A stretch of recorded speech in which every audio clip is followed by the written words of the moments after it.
So this video is basically about my preparation phase of NEET PG 2025. So this year मैंने भी exam दिया है. Exam हुआ अभी 3 अगस्त 2025 को. सो ड्यूरिंग प्रिपरेशन फेज़ मैंने कुछ मिस्टेक्स की हैं जो आई थिंक अगर मैं नहीं करती तो मेरा रिज़ल्ट थोड़ा बेटर आता. हालांकि रिज़ल्ट अभी आया नहीं है, but still disappointments are there. So let's dive into the video and I will tell you what mistakes you should avoid that I did in my preparation phase. So first mistake was no clear plan. So I have no clear plan about what to study, how to study. जिस दिन मेरा जो मन करता था मैं वो subject पकड़ती थी एंड पढ़ना स्टार्ट कर देती थी. And sometimes without even completing one subject I shift to another one.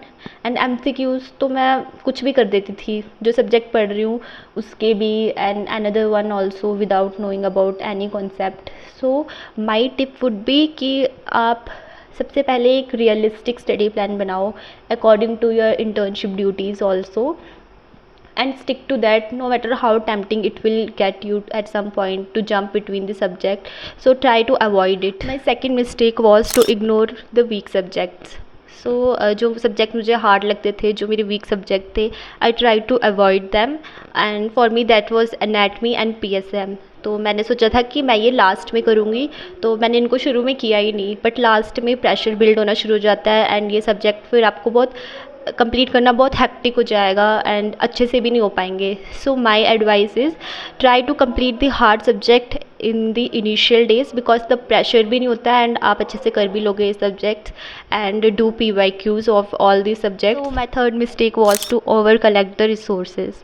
सो मैं क्या करती थी कि हर टेलीग्राम ग्रुप से जो भी PDF मिल गई उन्हें रख लेती थी कि मैं ये भी पढ़ूँगी वो भी पढ़ूँगी एंड कुछ छूट ना जाए. तो आपको ये बिल्कुल नहीं करना है क्योंकि in the end you will end up doing nothing. Trust me, आपको ओवर बर्डन हो जाएगा और आप कुछ भी नहीं पढ़ पाओगे. तो my tip would be choose 1 or 2 reliable sources. My advice would be do RR और BTR and then you will keep adding on it. ठीक है, पहले बेसिक्स कर लो, फिर इससे आपको एक सेंस ऑफ फीलिंग आएगी कि आपका सिलेबस ख़त्म हो चुका है एंड देन उसके बाद आपने बस ऐड करनी है कुछ चीज़ें एंड लास्ट में भी आपके पास सोर्स होगा कि मुझे बस यहीं से revise. Mistake was to skip the GT analysis. So GT quality is more important than the GT quantity. What I meant by that कि मैंने तो बहुत सारे GT दिए थे. मैं स्टार्टिंग से ही GT देना शुरू कर दिया था but I review none of them. So वो कोई फ़ायदा ही नहीं है. तो अगर आप GT रिव्यू नहीं कर रहे हो उसका कोई फ़ायदा नहीं है. मैं क्या करती थी कि GT दिया, रैंक देखा, स्कोर देखा एंड फिर मैं सोचती थी मुझे इससे बेटर लाना है बस. बट वो बेटर आएगा कैसे? जब आप उसको रिव्यू करोगे, अपनी मिस्टेक्स देखोगे. तो आपने यही करना है.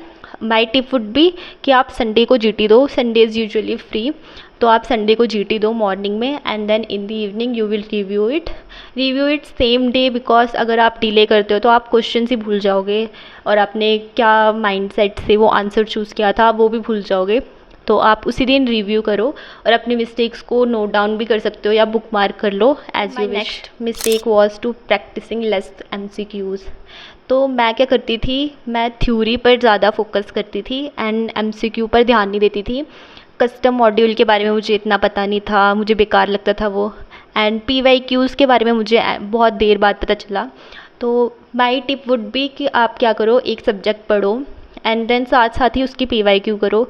ये मत सोचो कि मैं एंड में PYQ कर लूँगा तब हो जाएगा. स्टार्टिंग से ही आप PYQ करो. जो भी आपका PYQ गलत होता है उसको अपने नोट्स में ऐड कर दो या बुक मार्क भी कर सकते हो एंड ऐड भी कर दो ताकि वो आप साथ साथ नोट्स के साथ साथ पढ़ लो.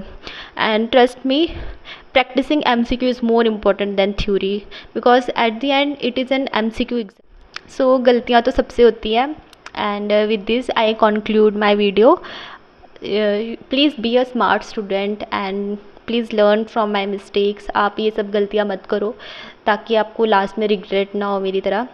एंड अगर आप चाहते हो कि मैं अपनी स्ट्रेटजी थोड़ा बताऊं कि मैंने कौन सा सब्जेक्ट किस टीचर से किया था, कैसे पढ़ा था, तो मैं नेक्स्ट वीडियो में वो बताने को तैयार हूँ. अगर आप चाहते हो तो प्लीज़ कमेंट कर देना. And thank you for watching my video. Bye bye.